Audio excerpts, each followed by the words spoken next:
इस कथा को सुनना।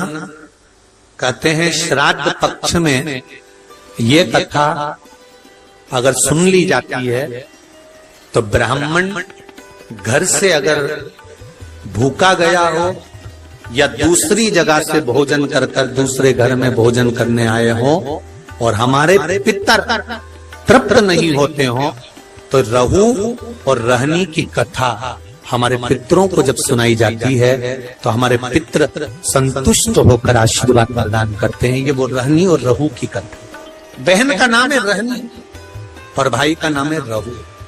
बड़ी सुंदर भाई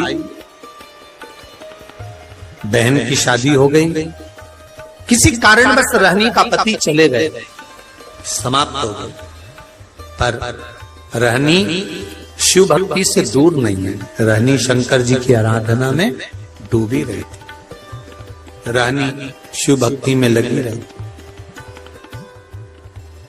संपूर्ण आस्था चैनल के श्रोता, फेसबुक यूट्यूब के श्रोता और इस अशोक नगर के सभी श्रोता दिल से सुनिएगा।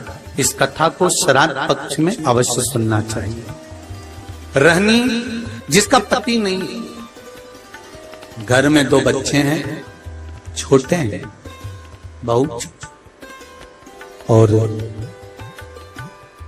ये रहनी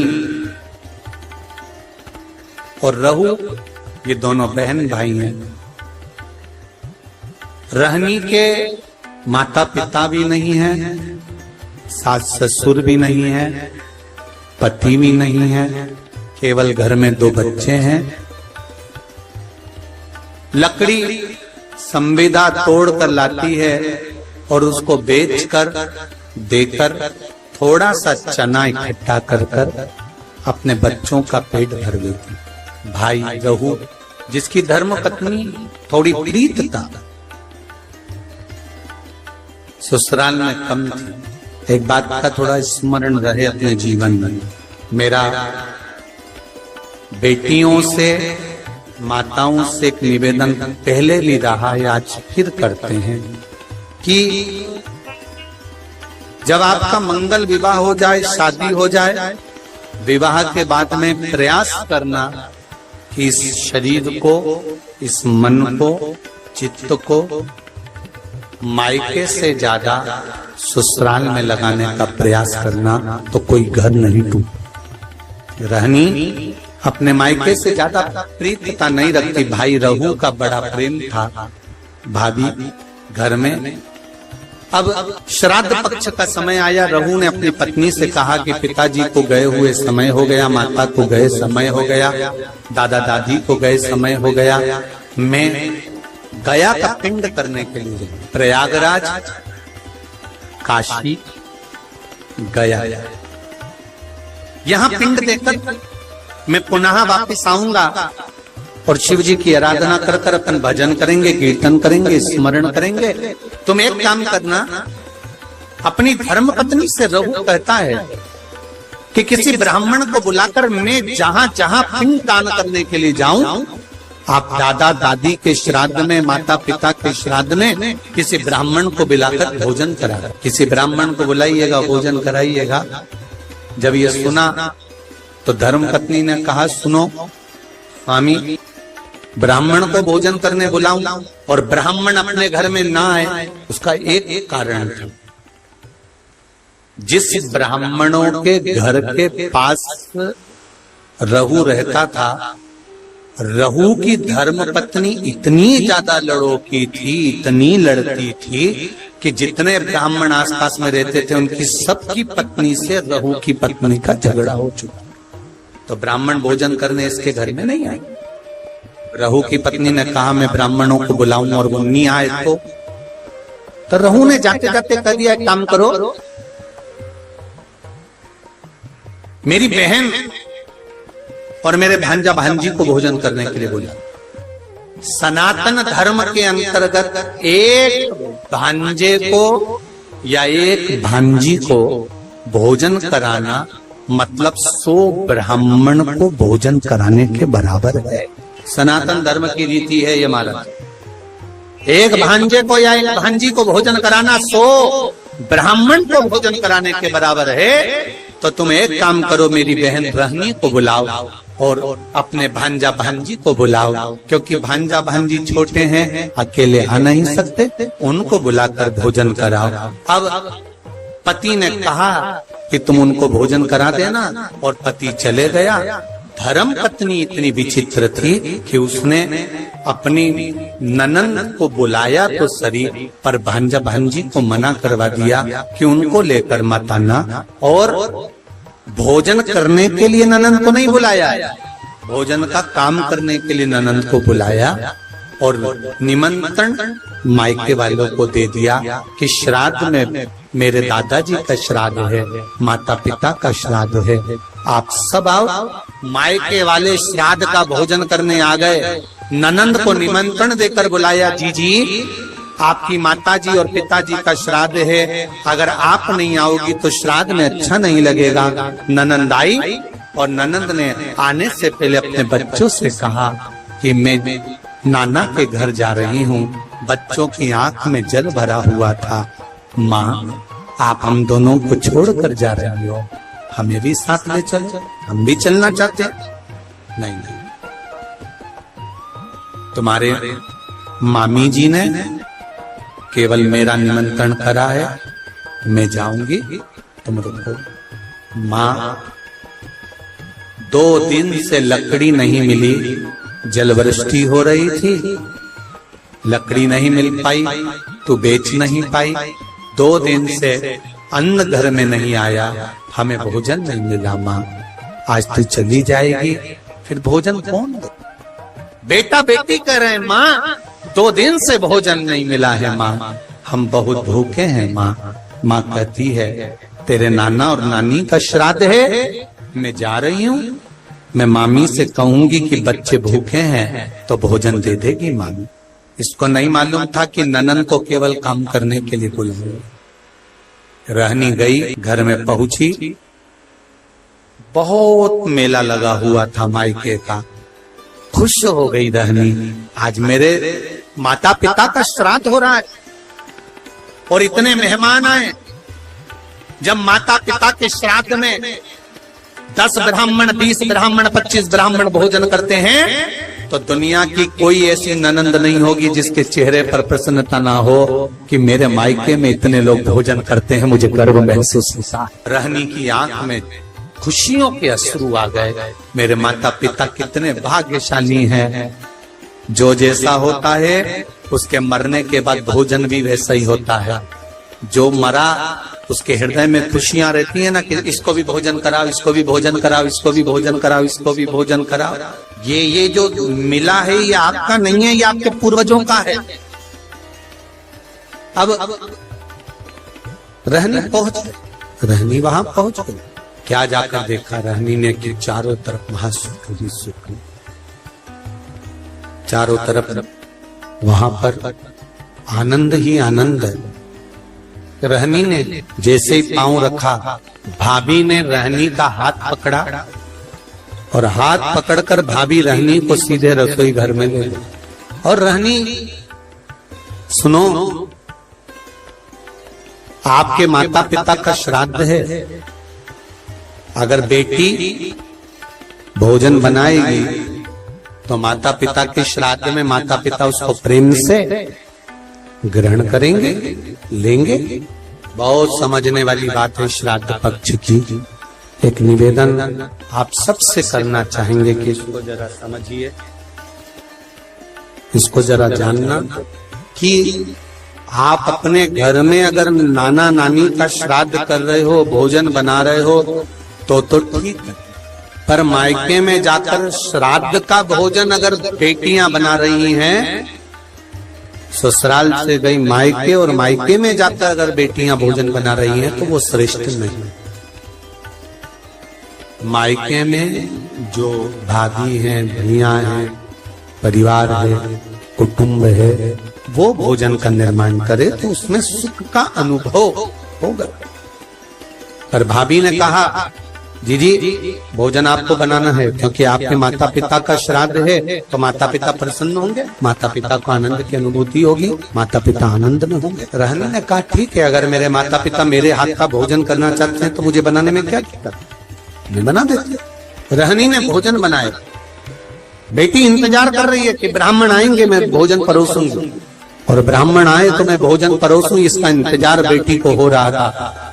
पर रहनी ने देखा ना कोई ब्राह्मण आया, ना कोई संत आया, ना कोई सदगुरु आया, ना कोई वहां भोजन करने के लिए पहुंचा। अगर वहां पर पहुंचे तो केवल भाभी के मायके वाले पहुंचे, जो सब भोजन करने के लिए लग गए। और रहनी से कहा गया कि इन सबको भोजन परोस दिया जाए। भोजन परोसा गया, सबने खाया।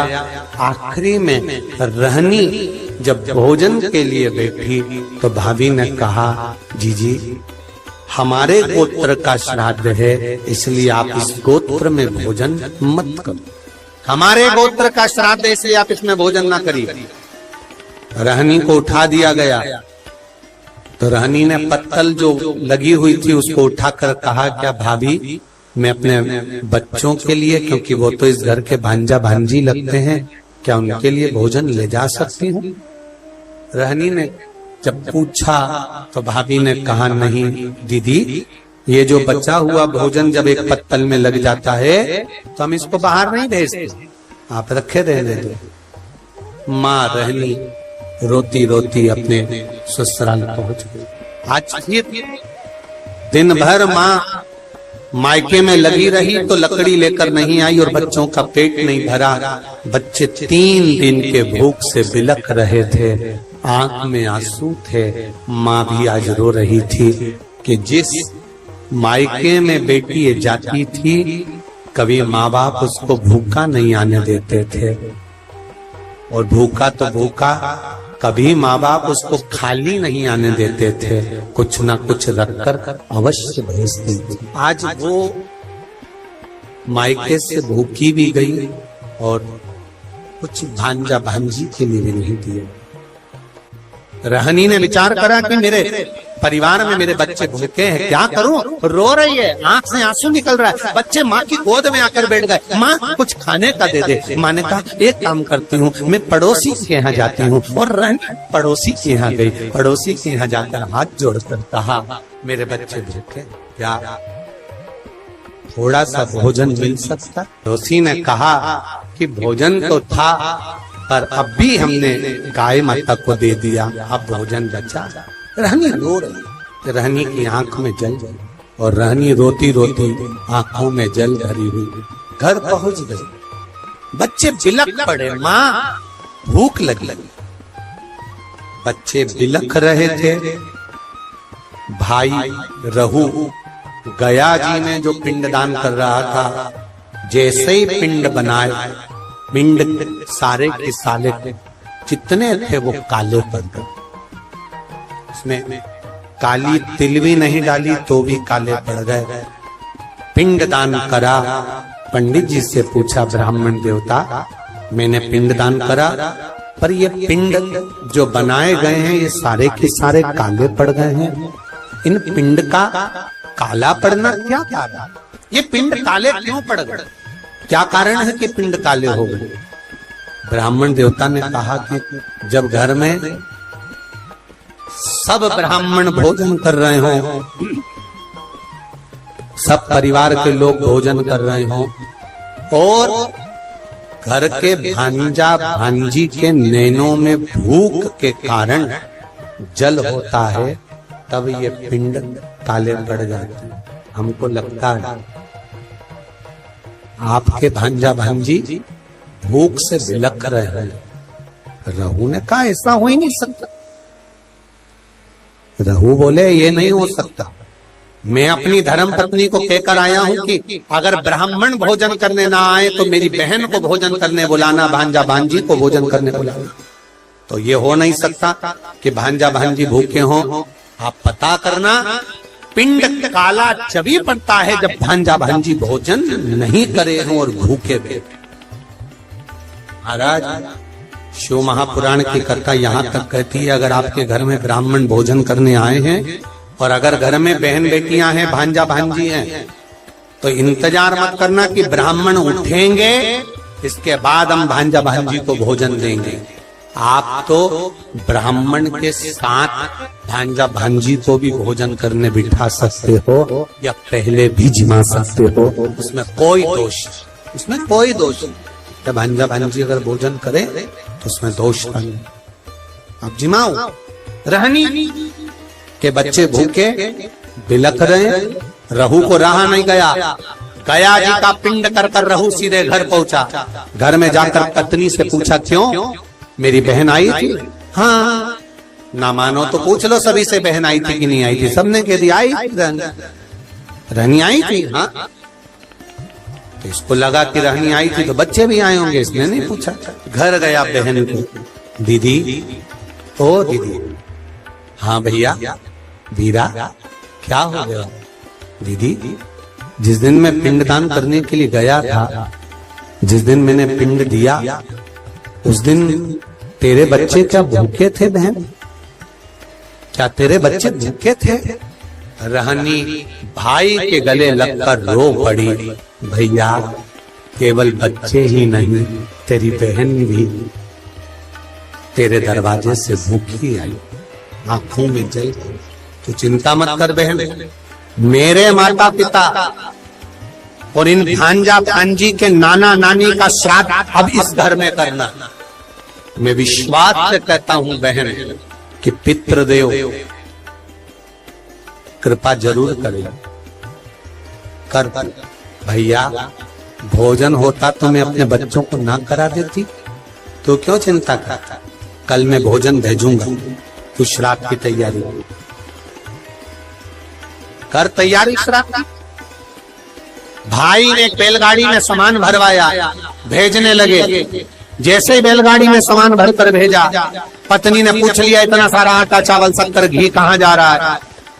पति ने कह दिया, सारा की सारा मायके वालों को थोड़ा सा घाटा लग गया तुम्हारे, तो उनके यहाँ भेजा जा रहा है। अब मायके वालों का कहकर वो सामान सारा की सारा भेज दिया बहन के घर में। बहन के घर में सामग्री तो पहुंच गई, पिंड की श्राद्ध की तैयारी हो गई। भोजन करने के लिए ब्राह्मण संत साधु भी आ गए, भोजन किया।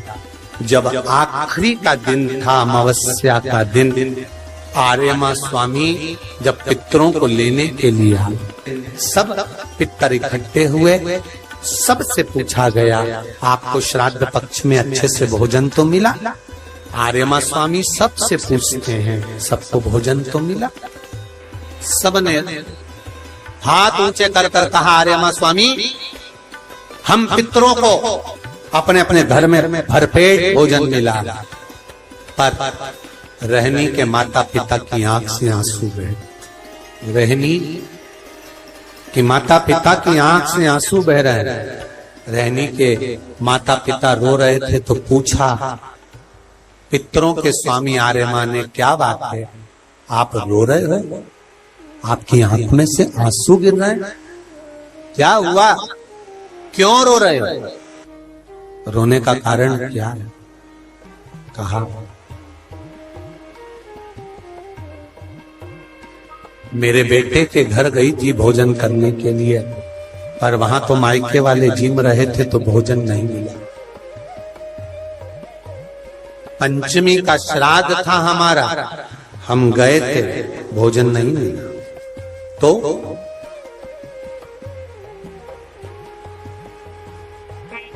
श्राद्ध पक्ष में पितरों को छोड़ा जाता है, भोजन मिला तो ठीक है, नहीं मिला पितर चले जाते। चंद्रलोक से पितृलोक के बीच में एक पितृलोक का सीढ़ी पड़ती है, जीना सड़ा सीढ़ी जिसपे पितर चढ़ के पितृलोक जाता। उस सीढ़ी पर कौन रुकता है? उस सीढ़ी पर पितृलोक में जाते समय कौन रुकता है? तर्पण शिव महापुराण की कथा कर रही है कि पंचमी का श्राद्ध था, पितर आए और आपके यहाँ पर उनको भोजन नहीं मिला, वो पंचमी के दिन का श्राद्ध नहीं जीम पाए, चले गए। पितृलोक की सीढ़ी पर जाकर बैठ जाते हैं। अंदर जो पितर जाते हैं, वो पितर जब अंदर जाते हैं, जाने के बाद बात करते करते जाते हैं कि हमारे बेटे ने हमको खीर खिलाई, हमको पूड़ी खिलाई, और उनके मुख से जो राल टपकती है, तो जो पितर भूखे रह जाते हैं वो पूरा साल उनकी राल को चाटते हैं और बद्दुआ देते हैं कि हमारे बेटे 5-5, 4-4, 3-3, 2-2 इतने बेटे और हमको भूखा छोड़ दिया। तो वो बद्दुआ देते हैं, जिसके कारण बस पितृ दोष होता है। और फिर ब्राह्मण देवता कहते हैं कि ये पितृ दोष हो गया। पितृ दोष क्यों हुआ? क्योंकि वो भूखे रहे। तुम रो रहे हो? हाँ, मेरे बेटों ने भोजन नहीं कराया मुझको। मेरा बेटा चले गया था गया का पिंड करने के लिए, बहू को कह गया था कि भोजन करा देना, पर भोजन नहीं मिला मुझको। फिर हमारी तिथि निकल गई। मेरा बेटा आया, बहन के घर, बेटी के घर में उसने भोजन बनवाया तो हमारे निमित्तार्थ भोजन कराया। तो रो क्यों रहे हो? तुम्हें अमावस्या के दिन भोजन तो मिला ना, तुम्हें रोने का जरूरत क्या है? क्यों रो रहे हो? पितर कह रहे हैं, रो इसलिए रहे हैं कि बेटी के घर का खाया है। अगर शास्त्र कहता है कि बेटी के यहाँ का खा लो तो वैकुंठ निवास नहीं मिलता, तो हमें क्या निवास मिलेगा? शिव महापुराण की एक बात अच्छे से सुन लेना। अगर बेटी कमा रही है, बेटी समझदार है, आपने बेटी को अपने पांव पर खड़ा करा है और बेटी में विद्वत्ता है, और बेटी अगर कमा रही है, समझदार है, उसको कमाने के लायक तुमने बना दिया, या बेटी का घर तुमने अच्छा ढूंढा, जमाई अच्छा ढूंढा, लड़का अच्छा ढूंढा जो बेटी को स्नेह वश रखता है, तो ऐसी बेटी के घर का खा भी लोगे तो नरक नहीं जाओगे, बेटी प्रसन्नता में।